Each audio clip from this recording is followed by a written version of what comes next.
evolution and blessed unity with the L-O-V-E. Love is the solution, so set your love free with the L-O-V-E. Further evolution and blessed unity.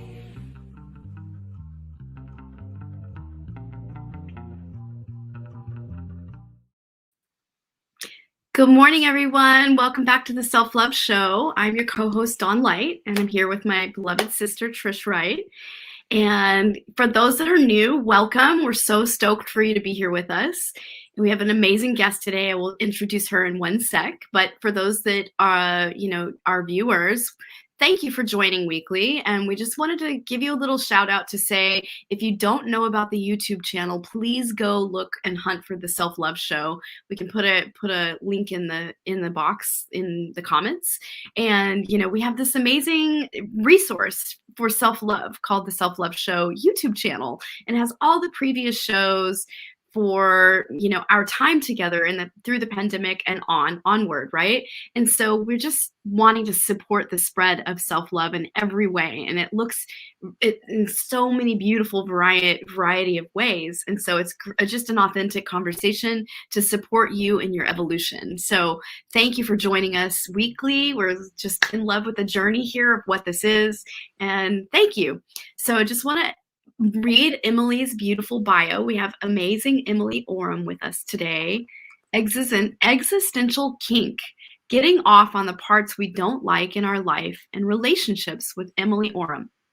Do you ever wonder why sabotaging parts of you keep looping and destroying your relationships and you can't seem to stop it?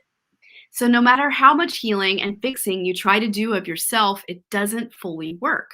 Let's examine and look deeper at owning the ways you like your pain so that we can help you create a more playful, loving, and pleasurable relationship to it.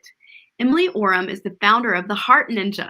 Emily is a pioneer and expert of sexual self-mastery, intimacy, love, personal empowerment, and alternative lifestyle relating.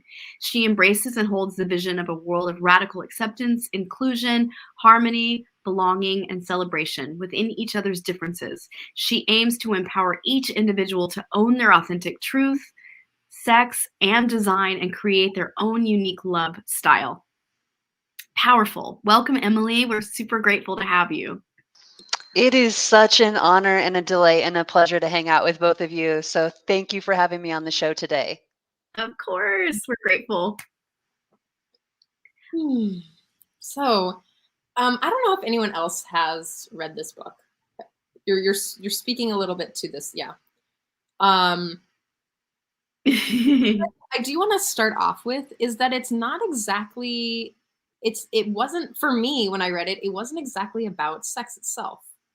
It was actually about this way that we move into the world, and there's this thing that, like, how am I here again? Even though it's uncomfortable, but I keep obviously manifesting it constantly. There must be some enjoyment here. I must be getting something out of it.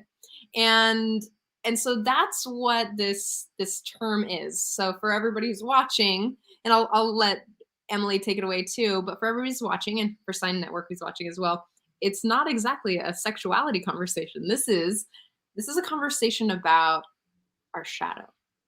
This is a conversation about making friends with the parts of self. So I'd love to hear how it was for you, Emily. Well, I think it's also re-identifying what sexuality is. So sexuality to me is life force energy. It's the energy of creation, which is the energy of all that is, which is everything. And so how do we look at life as a whole as sex, which is the energy that's creating all of this? That's how I view the lens of sexuality, rather than it necessarily being connected just to our genitals or just to the way that we think about what pleasure looks like or sexuality looks like. So looking at the way of our energy and how it manifests in the world. And sometimes it's conscious, right? Sometimes it's unconscious. And so what we want to look at, and what Carolyn Elliott is helping us look at, is how our unconscious, our shadow, the unwanted parts, the shame, the fear, the guilt, the things that we push away, that we react away from, how that is creating our lives, but unconsciously. And so there's a part of us that on some level in her reality is getting off on that, right? Because everything, whether it's conscious or not, there is a desire component to it. And so when we can bring this sense of approval of whatever it is that we don't like, when we can bring that state of like, oh, there is a part of us that actually enjoys this masochistic tendency of saying that I'm bad or I'm wrong, or like being sadistic and saying like blaming someone or making someone wrong, that there's a part of you that gets some kind of rush or enjoyment or pleasure out of it. And that doesn't make you bad or wrong. It's taking the shame cap off. And then what happens is you bring it out into the light, right? And then when you bring that part out into the light, it integrates into the wholeness of your being, which is the energy of creation. And then you have more agency with how to work with it in the rest of your life. You have more agency with how to have a level of consciousness with how you want to wield that shadow in your life. You become more aware of it. You have more choice. You have more power in your life and in your relationships. Beautiful. Wouldn't you say the word, instead of getting off, it would be more like there's a payoff, right? Like there's something in your consciousness that's getting a little bit of a reward out of the, even though it's not a positive reward, might be, it's still a reward to you on some level. There's something you're gaining from it. Exactly. So it's like, in a way, like when we radically approve of all of us and take the shame cap off that there's something wrong or bad or this part shouldn't exist, it's like shadow perpetuates itself by disowning it, saying that we don't have it or that we reject it. We somehow make it bad or wrong or judge it. And so what happens is then, this is my take on it, is we push it. I think it's with these, which is sort of the 7 or 8 egoic defense that can stop us from being able to say, oh, I do have this shadowy part of me that I kind of like, or that's kind of like here, or that I can really own. So I'd love to be able to share what those are if you're open to it. Please. Yeah, you open to it? Great. So the first Yeah. one's denial, right? Denial is like, oh, no, I don't have this. There's no such thing. I don't, it's just complete cutting off from the reality that there is some kind of shadow aspect, or there's some kind of, it's a denial coping strategy. Most of these are avoidance avoidance coping strategies. Second one is defensiveness, right? It's like when someone calls you out on that thing, or something comes to you, reference that part of you, or someone sees that part of you, we immediately defend that, and make it about them. We project it back on them. We attack them back, right? We blame, we shame, we make wrong.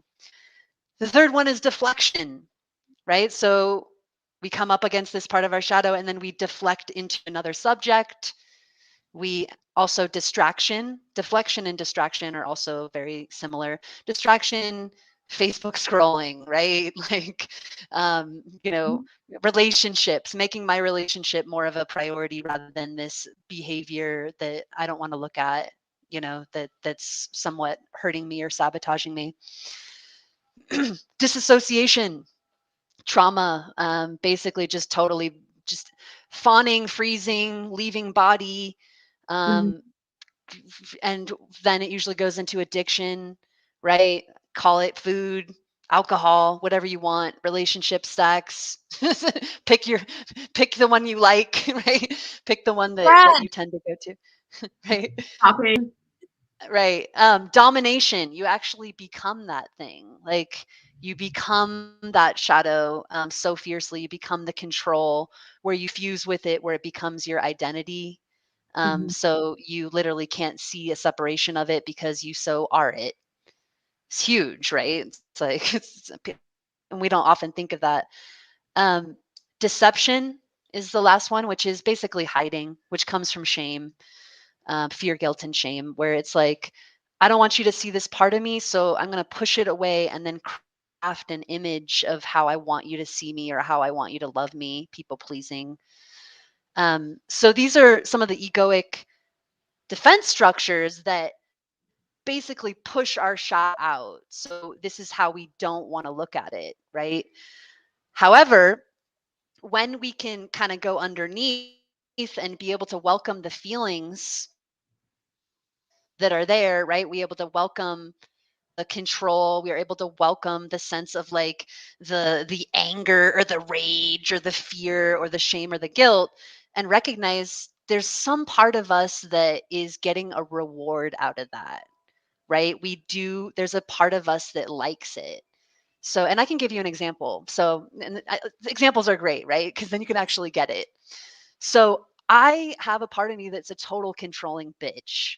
I love to boss people around. I love to tell them what to do. I love, especially in relationship, I love to constantly make requests of my partner. Hey, do this or do that. Why didn't you do that? I told you I wanted that done. So I used to judge this part of me. I have a very strong controller, right? And it's gotten me far in my life. It's definitely a coping strategy from my past, because I was the one that took care of my mom, that had to make everything happen, that was the adult growing up. And so this part of me has gotten me really far in my life. But when I hit personal development, the part of it was, the journey was to really own my inner child in the ways that I didn't feel safe. Yes. Right. Mhm. Yes. Beautiful. But then personal development in a certain way, there was this part of me that was like, my controller, the part of me that bosses people around, my inner bitch is bad. I need to get rid of her. Right. Mhm. I need to get rid of her. If I love my inner child enough, this part of me will go away. And I think it's a false reality that I don't buy into anymore within spiritual and also personal development communities. I'm done with it. And so my work is like, hey, my controller boss bitch is fucking awesome. And this is the part of me that then I take Carolyn Elliott's work into my work, which is actually Dom sub work, kinky exploration, is, oh, I have a part of me that loves to dom and tell people what to do, and under consent, right? Under consent with another person, under a container, I get to have this set up so that that part can be fed. So Yes. this part that I usually had shamed and tried to make go away and everything, I can have it be a part of my play. I can have it be a part of somebody else that might enjoy that. Right? Because there are people that actually enjoy in a way to be like told what to do, or to be, bossed around and to do things for me, right? They love it. And so that's how I've moved Karen Elliott's work into a deeper extension of my work, is all these parts that we feel are bad or wrong, or we don't feel like we have our primal slut, giving them literally containers to be fed, because when they're not fed, they get pushed down into the shadow, and Mhm. then they fuck up our relationship and they fuck up our life. When they're not fed, they fester. They fester, right? They fester. Oh my God, I can't show that part. Oh my God, if that person sees that part, then I'm not going to be loved. Then I'm going to be exiled. I'm going to be punished. I'm going to be like told to go in the corner. And so what happens is then it gets dumped out into all these things. It gets dumped out into addiction. It gets dumped out into hiding. It gets dumped out into some coping strategy. And we don't then realize that, oh, that's the cover. It's like the cover strategy of this part of us that wants to be radically accepted and loved and fed in a certain way, so that it can be, and this is the key piece, integrated back into wholeness. Yes. Integrated back into wholeness. What I would love to just to bounce off of is that when there's so many things. So when you said that there's this, and Dawn and I've talked about this a lot of before, is when I first stepped into my healing journey or my transformation journey, and to really look at the trauma in my own life, like I hadn't known about it until a certain point. But I stepped into a California town with a lot of very awesomely woo folks. And one of the things that I picked up was it's all good. The it's all good belief system. And, anger is bad. And at this point in my life, I had already created ideas about anger based on my past like my past experiences, and I had created the idea that I will never let anger be my first response. And God, actually, that was like these like anger's a low vibration conversation was so harmful. Like it was literally one of the most. I mean, I have gone through some crazy abuse and some sexual violence and things like that, and that particular little worm that drilled into my brain was one of the most harmful things, and how I had to move through that. So after years of like looking at it and reading a book called How to Be an Adult with a chapter on healthy anger that took me 6 months. I stopped at that. I was like, I don't even know healthy anger. And then moving into what the difference is between that. Like that right there shifted everything. And I had to ask myself these questions. What do I get out of not sharing my anger? What do I get out of that? And what I got, I'll just be really radically honest, is a self-deprecating conversation. I got to take that, put it back on myself, and flagellate myself for being angry, for being upset, for having values, for having boundaries. And no one ever taught me that that was okay, because it was told to me not to. So just to come into the present moment. So I've been working on that for a little while, and I'm taking this anti-racism course, right? Again, for the second time. And what she says in there is so profound, and it deeply touched me. And I want to share it with you all who are watching and who are watching the replay and listening. That there are some places that you will be angry. It's what you do with that anger it's really powerful. If you weren't angry about some things, we would be worried about you. Anger, sharing your anger, sharing your frustration, sharing what's alive for you is actually a deep form of love. Violence is different. Abuse is different. But if, I'm angry at Emily or Dawn or something's up, me stuffing it is actually a betrayal for both of us. Mm-hmm. So I actually had to look at that. I had to look at the kinky part of that, of like, what do I get out of it? What do I get out of this? I get to be the victim. I get to play this game where I get to be the worst, the best of the worst, And I was like, is this really where I want to work? Is this the thing? I mean, so there's containers in which the thing I love about, and I'm going to move on, sorry. The thing that I love about the BDSM realm specifically is that this idea that you can create a container to experience what you want to experience that's healthy and sane and even hyper consensual. That, I've played in lots of scenes that are not sexy. These things are not sexy, but they are deeply profound and safe. I mean, like deep shame play, deep body issue stuff, like deep inner privilege, deep guilt. Like I have worked with some things that I'm like, wow. And that was Absolutely. there was no arousal in it. Something about looking at the shadow and integrating it because it was a safe container. And that's really, honestly, the only place in which we can create that in our society at this moment. That's the only safe place. Absolutely. I talk about often the only safe place left is the bedroom, or like a room where all of us gets to be heard and seen, and also we get to say, like, for example, thank you for saying that, because a lot of my kinky work, clothes never fucking come off, or like, or it's psychological work where we're integrating somatic sensation and integrating breath, sound, movement, and different experiences of setting things up consciously and consensually. So for example, like Trish, if you came to me and you said, I have a really hard time being able to get angry, and there's a part of me that really gets off on shutting down and feeling like the victim, then I would take you into those. I would actually say, how do you feel about me coming in and dominating you in a way, or doing, we'd talk about like coming in and triggering you in a certain way, where you then would feel that your needs were not being met or your needs were being threatened, and you would notice that you'd have anger and then you would shut down. And so then I would play that edge with you, with how do I take you to the edge where you notice where you're stuffing, and you notice you're actually like starting to go into that more like freeze or so like state. And then literally I'd back off and I would say, how do you want to come at me? What do you want to say to me? Yes. What do you need? And then literally you could come out.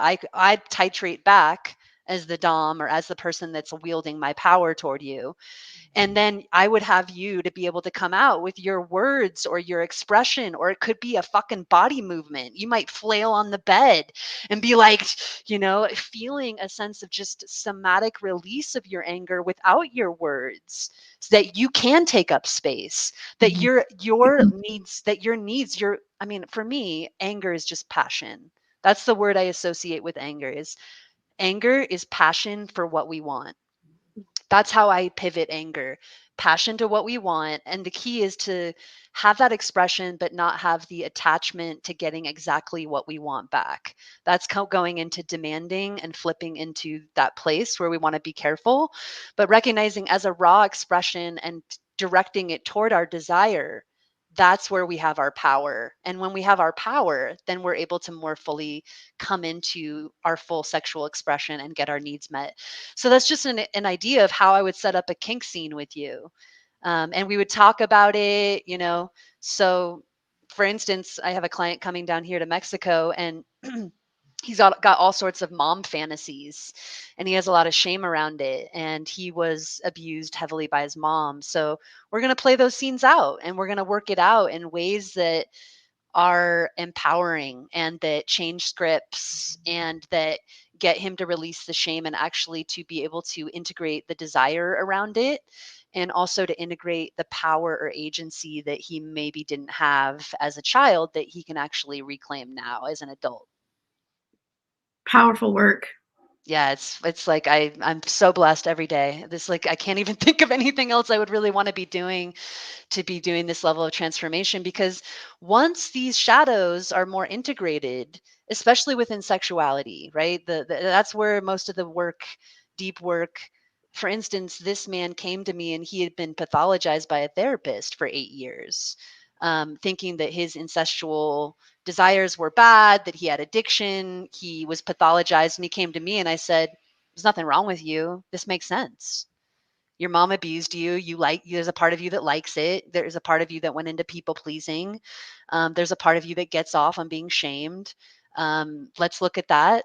Let's look at your arousal around that. And also let's look at how we can shift you into more of an empowering storyline, so that you can get off on someone shaming you, and also have this empowering context of standing up and setting boundaries. And then let's take that juice, that transformation, and let's now apply it to the rest of your life. Right? Let's look at how this affects your relationships. Let's help you talk to your current girlfriend in a way of you speaking up for your needs. Let's then take it, let's do the work in the bedroom of the deepest accord, and then look at how those threads now can come out into your life in a really empowering context. See, I think that's something that's okay. That's something that we all want, is to know that we're not fucked up and that we're unique. That we're both Totally. not weird, that we're not weird, and that we are very unique. And I think that what both spirituality sometimes misses and the psychology department sort of misses is just that, I don't want to necessarily be pathologized. I want someone to see me, not necessarily make it okay. I don't need it to be okay. And I think most of my clients, they don't need it to be okay. They just want to know that someone sees them, accepts them, and that they can have an experience or be full and whole, even with all of this socially taboo stuff. So, I mean, we're talking about find their sense of belonging amongst it. Exactly. Yeah. You know, like, I mean, Everything belongs here. That's something I say. Everything belongs here. Like, we wouldn't be experiencing it if God didn't want to be experiencing it. Like, there's a way that when we give radical permissiveness and acceptance, that everything is God experiencing itself. yes. Like, Mhm. and honestly, I had a lover, a couple lovers ago that said, "Wow, Emily, I really see that, like, you're just here to actually experience everything possible, and that's why most people can't keep up with you. That's That's what." sense. Yeah, right. It's like, it's why most people think you're strange and weird, and you're wanting to try this, and this is really because you might not like it, but you want to try it. You want to, like, know what it's like. You want to, and I see that also with the parts of my, on some level, like my story. How do I exit victimhood on every single level and be like, oh wow, like this is the perfect path. I have wanted to feel, and all these tendencies. I've wanted to go into this extreme place of feeling like victimized, and then having masochistic tendencies, and then like not feeling met, and then going into sadistic, like overpowering control patriarchal tendencies, and that's all okay, and it's all a reflection of everything that's happening outside of us, and we are a reflection of everything outside happening inside. And I think being able to give it radically permissiveness, that it's all happening, and it's all there. And again, we belong, we're not fucked up. There's a way that we're here to experience everything, to give us a deeper level of empathy, to give us a deeper level of connection to ourselves, to Mhm. self-actualization, to connection to community, to wholeness. There's a perfection to everything. I agree. For me, like, I haven't done it in the dynamic way that you're speaking of necessarily, but I have had some very powerful integrated moments of, owning the shadow side, or I've done a lot of work in this area, and I had a very powerful experience that I, I the universe just brought it into my world when I was very much younger, much younger, in my 20s, and I had gone and participated in this thing called I'm spacing on the name, but anyway, it was a whole week retreat that I had to go be at, and it was very, very profound for me, because at that point in my time, I had not owned my anger and my rage around how I was treated in my childhood, and I was actually fearful of owning my anger. Because I didn't view it as healthy, I didn't view it as safe, I didn't view it as, so there was this part of me that was really deeply pushing it away as it's not a part of me, right? And for me to actually heal, evolve, and grow, I had to own it, and I had to come into it, and I got put in this circumstance in a group dynamic of people where the facilitator actually basically got in my face and was like, I'm your dad. And I'm with his finger and like talking to me, and just to the point where it forced me out of my shell of inwardness, right? Because I would just retreat to this inside, just disappear place. And that was just, imploding on itself kind of place of like, I had no power towards it, and or even owning my own, right? I was like disowning it completely. And because it was so scary to me, because he was so rageful that it was so dominating that I didn't even know how to digest it as a young one. And it was fascinating, because here's this facilitator that's nothing like my father, that came forward and like put me in this very powerful dynamic situation. It was like pointing at me and saying these things and evoking it from me, and finally he evoked like the inner bitch, and I got to own I called it my inner bitch at that time, because it was like, it was a part of me that I just disowned completely. And it was a part of my beginning of like deep unraveling of this core, way of existing in my childhood, that just, that I put up with, and, just deep abuse. And so I had to own this part of me to be able to even own all the other parts. and come home to myself around my powerful story of what I've experienced and like the family lineage and the intergenerational healing going on around it all. And, anger was such a catalyst and has been a catalyst, and so now I see it in such a healthy way when, anger is, I don't have to be afraid of it. I can own it. I can speak it. I can say it. Now it's how you channel it and use it, right? But in those circumstances, in that circumstance particularly, it was so empowering to stand there and just finally scream back at that person for the first time in my life, literally. And I mean, the adrenaline pumping through my body, I was sweating. I was just like, and the whole group of people were like dumbfounded, that it was just it was a massive moment in my life of owning this inner bitch. And I kind of really, have integrated her now, you know what I mean? It's taken me a long time Yes. because I've done so much work, but I just wanted to speak to that because Oh, if you're struggling with that, like we all, each three of us do it in our own unique way, but help own those parts, And I've even had a client where I like on Zoom, I'm like, grab the pillow. You're angry and you're not expressing it. You know what I mean? right. Like, I'm ready to beat the floor right now with the pillow, literally. Like, we're going to work through this right here. And you're not going to push it down. You're not going to avoid it. You're not going to, no, right here, right now. Like, growl, like, grab the pillow and and Yeah. Love it. say what you Yes. say. I love it, Dawn. So fucking inspiring and so inspiring to all the viewers. It's like, and the more that we can really talk about these just parts that are not really talked about, Or even the more allowed in society. allowed in society, allowed in us, then Belong in society. people, and especially really intense, wild parts. Like, so pivoting on that, like another part is for me, my slut.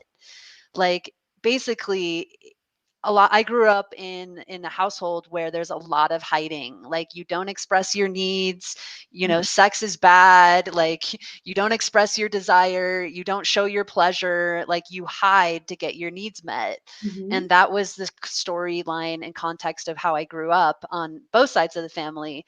And so I have definitely gone into overgiving and overachieving as my coping strategies to like take care of everybody else and be the best and go after, and like these workaholic, high achieving, and also caretaking strategies that are often, like, again, coming from these 8 Ds that I talk about, right? The egoic defense mechanisms, these coping strategies that sit on top of these really deeper primal parts that want to be met. And so I didn't really know that I had this level of desire and pleasure in my body that wanted to be met. And when I started opening up into receiving, touch and sexuality, there's like these really primal parts of me that wanted to come out. And like, they fucking scared me. I was just like, I was like oozing and fucking drooling and like I was touching myself. And like, I was like, when that started happening, I was like, I don't know what the fuck that is. I don't know who that is. Like, let's put that in a nice shiny box. We'll visit that later. Maybe we'll do some ayahuasca and get rid of it. And I just was so scared of my slut, of like the way that like my body, my primal body wanted to feel this pleasure and feel this pain and feel these sensations and like rock and like drool and fucking come and all this stuff. And it took me a while to be able to realize like how much she was okay and how much she didn't feel okay. And welcoming that intense expression back in and being able to realize like I'm deserving of this primal part. I'm deserving of this pleasure. I am deserving of this messy, undulating, wild woman that I am. Like, she's hot. She is beautiful. And she's got a lot of things that want to be felt and come out. And so giving her radical permissiveness and letting go of the shame and not feeling fucked up or like that I was going to die if I like really went into these intense places of revealing my pleasure and showing my orgasm and having myself like, soil myself with like, whatever it is, drool, or just like being human with my primal parts, that I'm okay, and that's beautiful, and that's something that that is just not talked about, or often like there's no models for that. So I feel like by being able to talk about it and show about it, I want to be able to help women to integrate that part, that's beautiful, and that their wild intensity in all its flavors and facets is okay. Mm. I just want to share a little story about the shadow.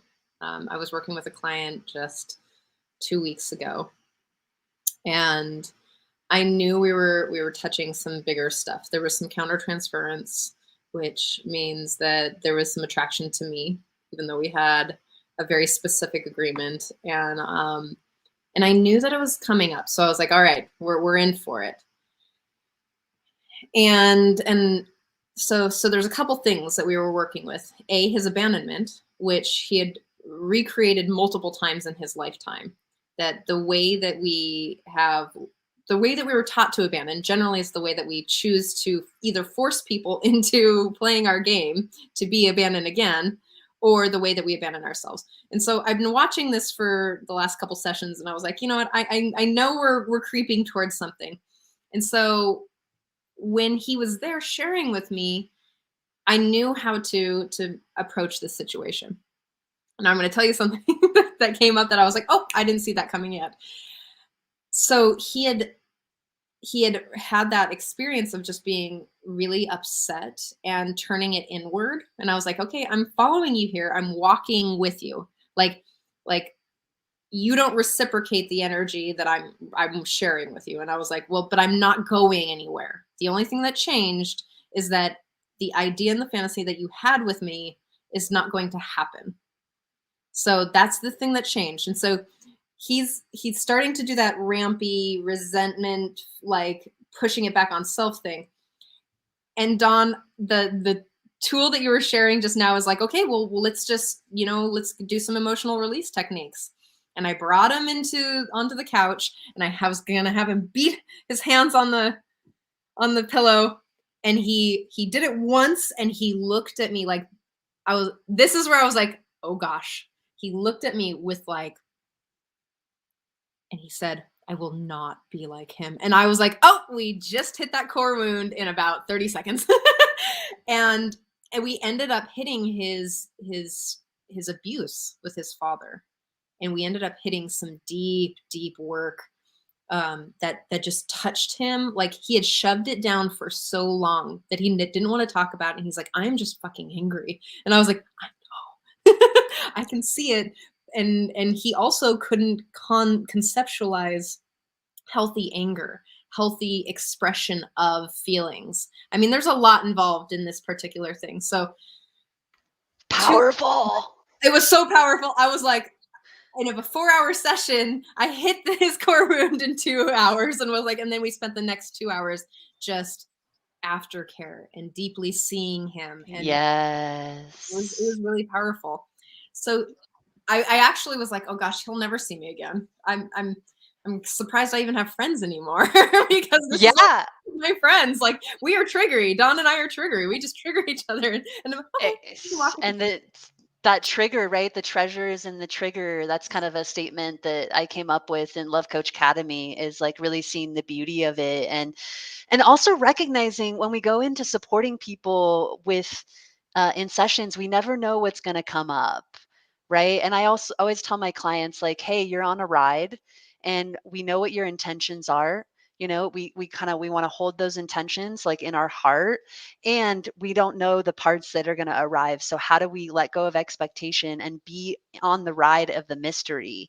yes. And so, for instance, this is a very brief client story also. And I think a lot of people hearing these stories, it's helpful because I know when I hear stories, it's like with different issues, there's like, wow, I never would have thought of that. Or wow, what an interesting thing. Or I never would have put that together. And I just find that like by sharing different stories that we've gone through or that our clients have gone through is so empowering and so powerful for all those viewers out there to go, oh my God, I might have that issue.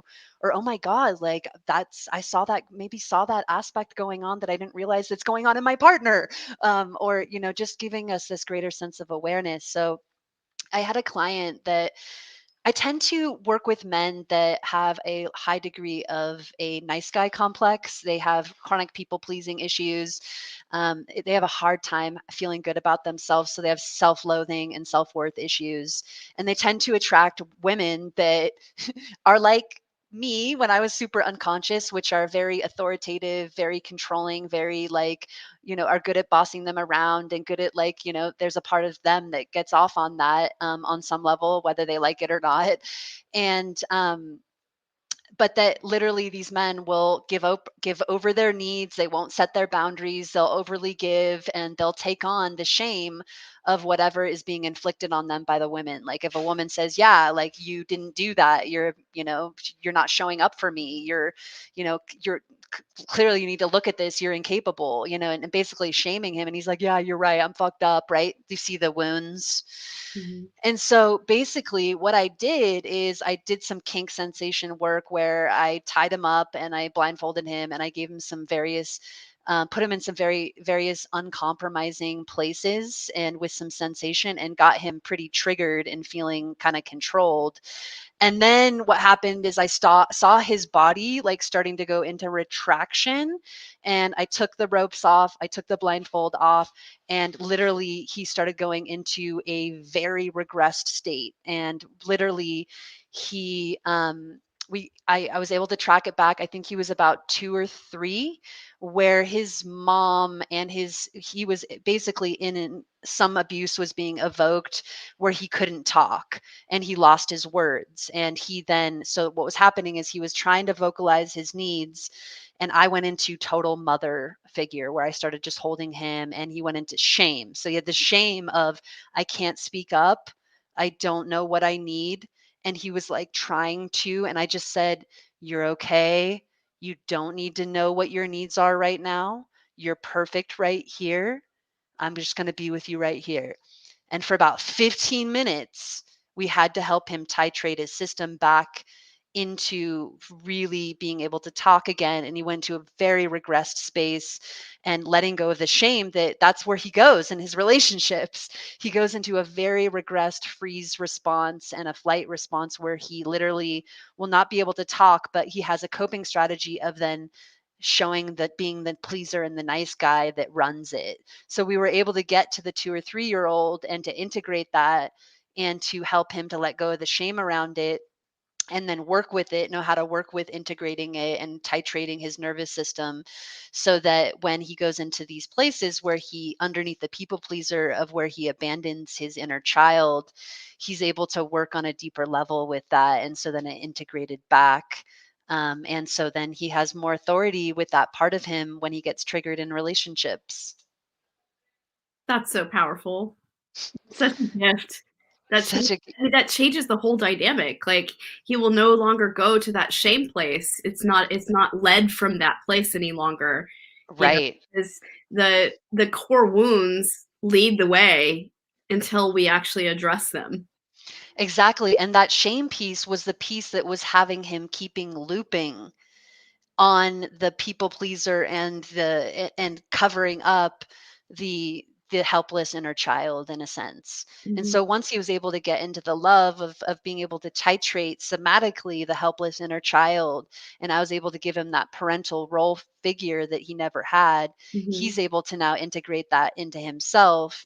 So when he hits that, he's able to go into titrating his nervous system and then being able to get back into, oh, I actually don't want this, or actually this is too much of you coming at me with sensation, or hey, when you say this or when you said this is triggering me, and I'm really sensitive here. So once we're able to actually integrate that helplessness, right, the inner adult, right, can come online more and Yeah. be able to go, oh, what do I actually need in this scenario?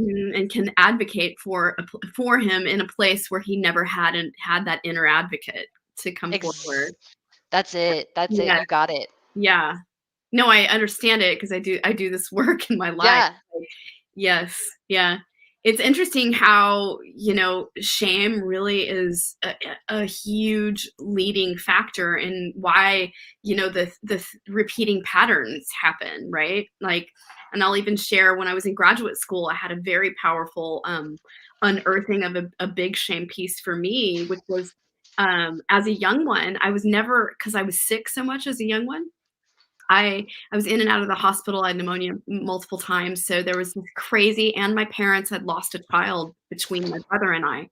Wow. So there was this crazy focalized fear of me getting sick and dying in a way, and because they never really processed that together. And so when I came on the scene, I was a preemie, and like it scared the crap out of them, right? And so they were very, very hyper focused of making sure I was always well. And so I grew up in this environment. Like, I went outside, and I was very tomboy. I had an older brother, and all I wanted to do was be like my brother, right? And so I I literally would go outside, and I loved to just play in the yard and play in the dirt and, like, be a tomboy in a way. And I got shamed incredibly for getting dirty, literally. And I was programmed with this consciousness of it's wrong to get dirty. So it played out in my life, literally. So my parents always fought about sex and money. So there was this paradigm of shame around sex and money in my childhood. That was the sex part was kind of more hidden. There was a giant stash of porn magazines in the bathroom that I found it, and then in the DVD player there was, like, videos and things. So it was like I discovered it as I was in the house, obviously, but there was this shame laden thing in the background, right? And like, the money piece, they fought about crazy all the time, out loud and out. And it was terrifying to be raised in that environment. And I help people with this stuff now, which is amazing, because I'm just free to speak about it so freely now, because I've healed those places inside. And so give thanks, right? But it's so powerful how it manifested when I was actually working a trio process in graduate school around it. And I was up against it, and I couldn't quite put my finger on it. And I went to my mentor, and I was like, what do you feel? And I just kind of gave her some context around what I was feeling deeply. And she's like, I encourage you to go work your process around feeling dirty. And immediately it fucking struck me. I was like, oh, and I went and I sobbed so deeply in the trio, and it brought forward just this, I was able to heal this shame how it showed up for me is there's always a child in the family dynamic. However many children there are, there's always one child that will enact all the family secrets. One child, like, it's in the pecking order. In psychology, you can read about this, but there will always be one child that it just unconsciously comes forward through that child. So I just happened to be that child in my family dynamic. I was the one that would always be like, no, we're going to pull the rug out and look at all the stuff, and I'm going to bring it all forward for all of you to see it. And like, that was me. And I got labeled the scapegoat, literally, but that was me in my family dynamic. And so it manifested as me being very explorative, sexually young, and very, was a dancer for a very long time, and like all the things, And so I had this overbearing sense of shame around my innate sexuality and who I was, because of that programmed thing that was put on me, as I couldn't be a child and explore the outside and be dirty, right? Yes. And so I had this cathartic process in graduate school, sobbed my face off, sobbed so deeply, and finally integrated it. And I stood up and shared about it. And the women in the room, then going into the next trio process, I literally had 30 women come forward to me after that journey and all say, thank you so much. Thank you for being brave to share your journey and to share what that was, because I went into my next trio process and worked my process around how that had shown up in my own life.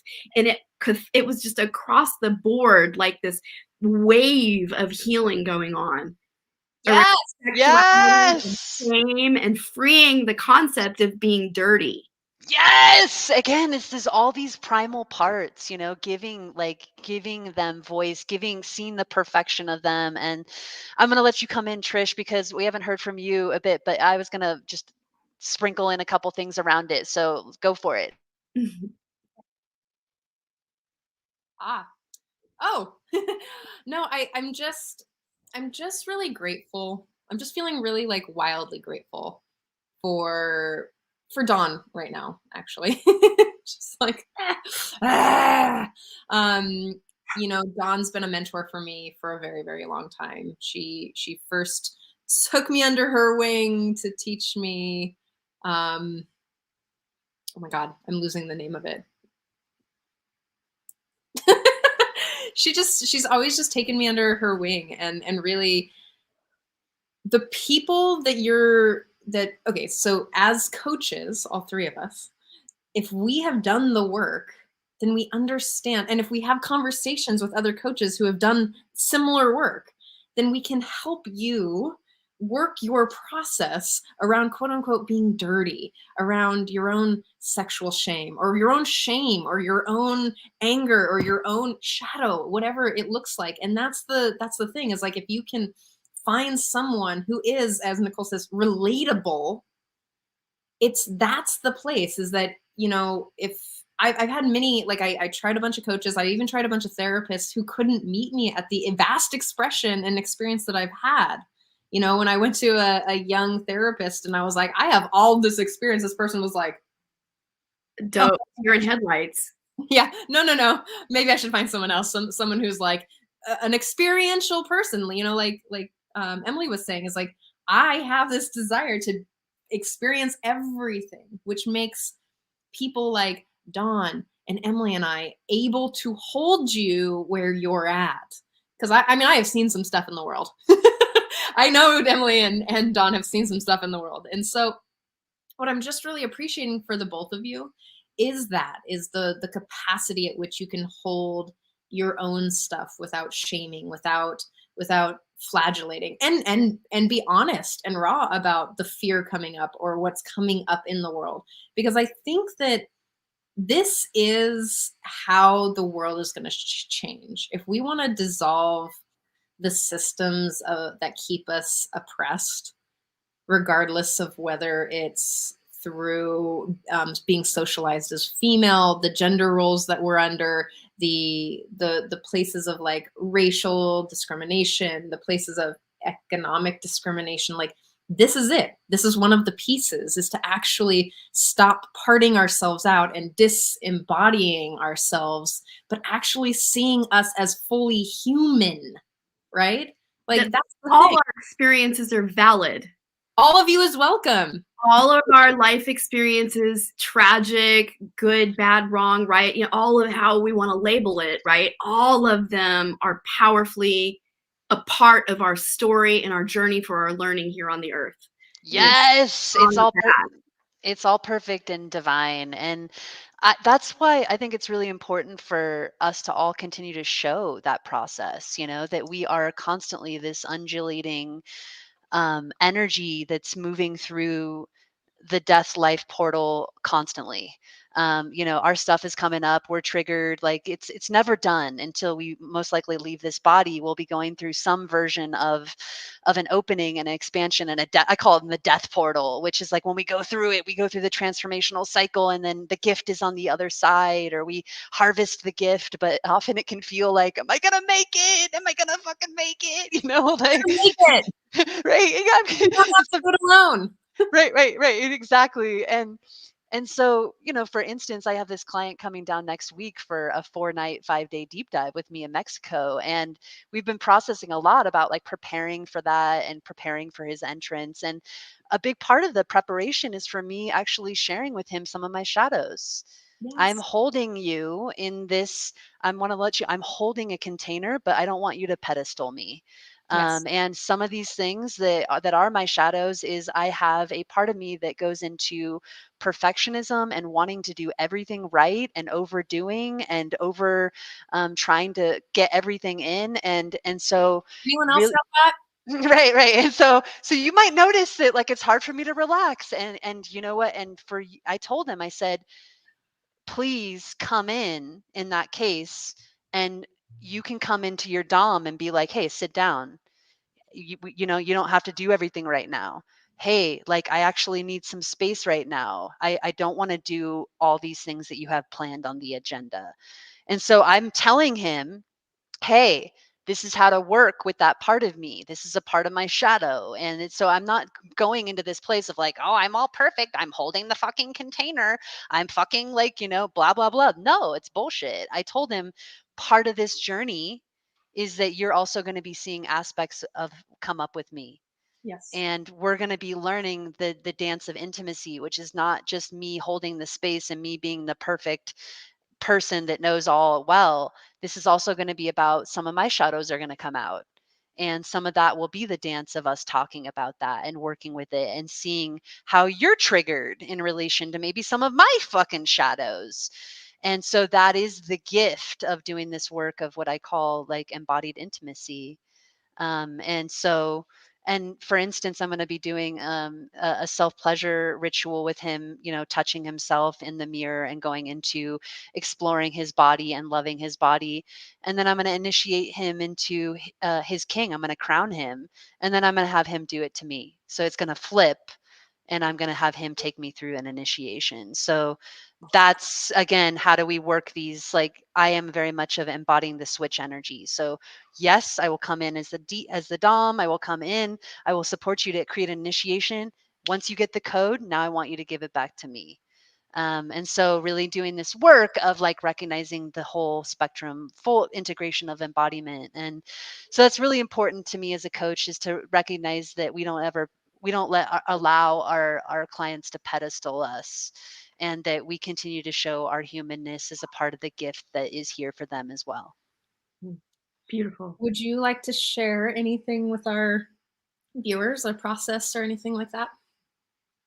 Well, we were talking about existential kink, so let's kind of go back there a little bit. So it's usually like a little bit more of a process to kind of drop in, but I'm just going to just have kind of talk you through it, and you can spend more time actually really dropping into your own somatic process if you want to take more time with it. So pick a situation right now in your life, maybe an aspect of you or a situation that you don't like, where you notice there's like, oh, no, like you judge it, you shut it down, you react. So I'm just going to give you some seconds to think about what that might be currently in your life. And then the second part is to really notice what gets activated in your body with full permissiveness. What are the emotions? What are the sensations? Do you notice there's like a hard, like pulsing, or like a really numb sort of shut downness? Or maybe there's some rage or some fear, some shame. So just noticing if there's any parts of your body that get stimulated as you think about this situation that you don't like, this person, this maybe this story or this thing about yourself. So just to allow permissiveness, to really allow it to be there without the need to change it or fix it. And then the next part is to actually see if that you can find the part of you that actually takes some form of, it's like taking that part of you from your unconscious to your conscious, that finds a level of pleasure, or there's an excitement there, or there's a level of some way that you're getting something out of it. You're getting some kind of charge or turn on with it. So seeing if you can just access that, you can just really approve of that part of you. Like again, there's a part of you that is finding something, is getting something out of this. There's some kind of turn on there.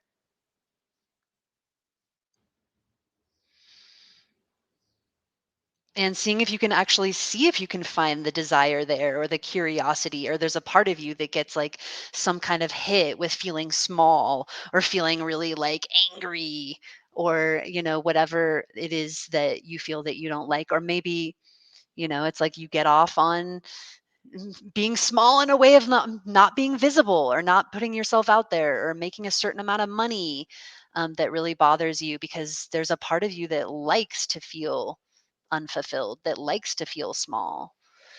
So just tuning in with that process, seeing if you can kind of bring that sense of like taking the shame off and bringing there into this radical approving of there is some level of desire there.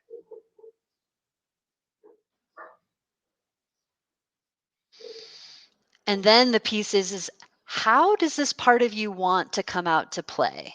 This is where Heart Ninja comes in. Like, how does this part of you want to be fed or want to be talked to or treated? Or how can you imagine this part coming out as a way of playing out a certain role where you don't have to hide it anymore, where you don't have to feel bad about it, where you don't, there's a way that it wants to come out to be played in the divine comedy of the experience of life.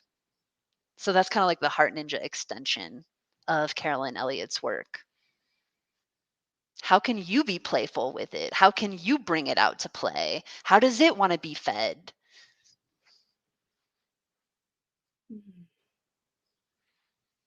So that was kind of a quick process. Obviously, I would love to take people more into a deeper inward dive, but you can take that process and, take some more time in your personal practice to really feel into your somatic experience. But since we're kind of on a limited time here, I wanted to take people, just with that tool of kind of going in and working with maybe those parts that we're repressing or those shadow parts.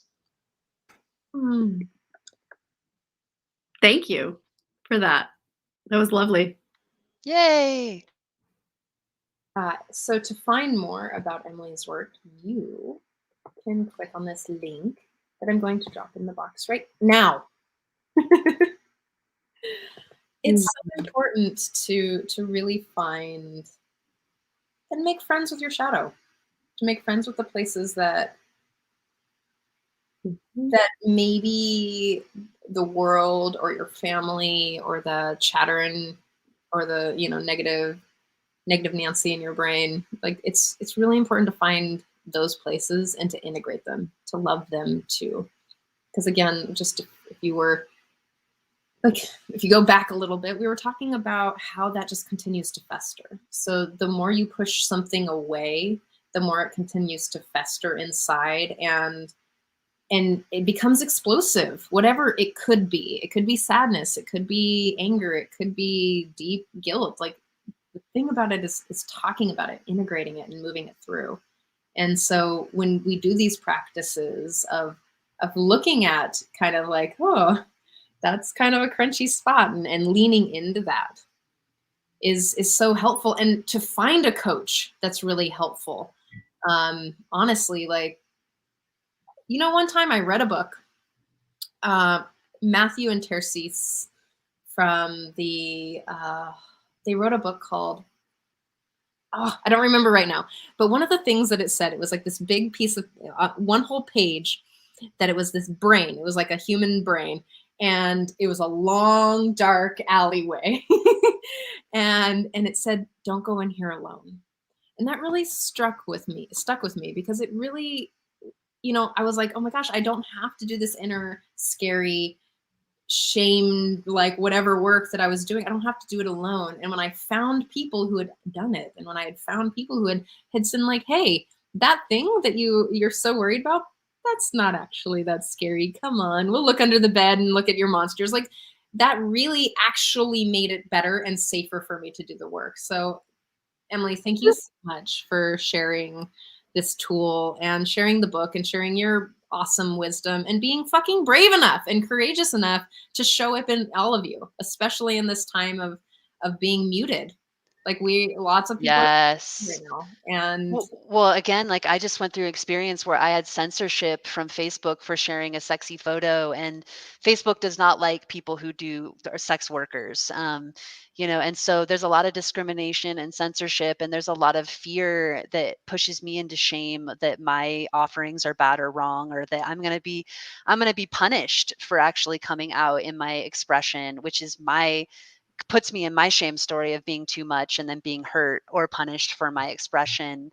And so like, it's so interesting that we're working in this kind of these structures and these matrix, and how do I continue to show up? I mean, I'm coming out of a 3-day death portal of shame and fear for like being kicked off Facebook and everything. And I'm here. Like, I'm just like not letting it stop me. I'm learning, how do I recognize where I need to be a little bit more discerning? What are other platforms that maybe welcome me a little bit more? But how do I continue to go, hi, Facebook, I'm still here. Heart Ninja's still here. Like, you can try to kick me out, but I'm still going to keep showing up. I'm not bad. So that's my inner child speaking right now. So really just like, really having the courage to come out and continue to be visible, even with the sense of restrictions or the ways that society might not be ready for certain parts of our message, because I know that I am pushing the envelope in many ways with my work. So it is scary, but I continue to want to just know that I do belong here and that my message is powerful. And if I need to shift and change forms, I will, and I'll continue to keep showing up. Oh my gosh, I acknowledge your bravery. Thank you. Thank you so much. Such courageous strength of heart and bravery to like do what you're doing. And I really just celebrate it. Honestly, this is again part of changing the world. This is a patriarchal system that keeps women's bodies down. Yeah. And it's not surprising to me that the generation coming up wants to degenderize everything. It's not surprising to me that there's a lot more androgyny in the world, because gender has so much involved. Whoa, that's a huge topic unto itself. I know. Yeah, that's some juicy shit. So Mhm. I did want to tell the viewers, just if right now I am enrolling for my women's program, 18 Boss Babes. So I tend to work with women who are out there wielding their power really big, too much women. They're overgivers, they're overcommitters, they're high achievers that are really wanting to get into their femme fullness, that want to get into their yum yum, their juicy juice, their erotic embodiment, their yummy erotic awakening, and their real coming back into their agency and their power, loving themselves fully. So, which is so perfect. It's like the name of the show is the work that I do so much with women. So if you feel a yes, I'm enrolling until February 18th for a group program and also a retreat in Costa Rica. You can go over to the link that Trish put up, quingquing.com, also at theheartninja.com/cracking/the/quing/codes. Nice. Awesome. Yeah. Oh yes, if she's going to put the link in the box, but if you're interested in reclaiming any part of you that is mistrusted or distrusted, come back into the Facebook group called Reclaim Your Trust. It's a beautiful, delicious environment to support women that are really ready to do the deeper dive and really reclaim all the parts. Like, this shadow work we're speaking of is a part of the work, right? And so come on in. We would love to have you. Thank you all so much. And thanks to Scott, who is a love of all of ours, I think. Thank you, Scott. Yeah. And I just want to thank you both for being radical humans, like radically loving humans. I see you.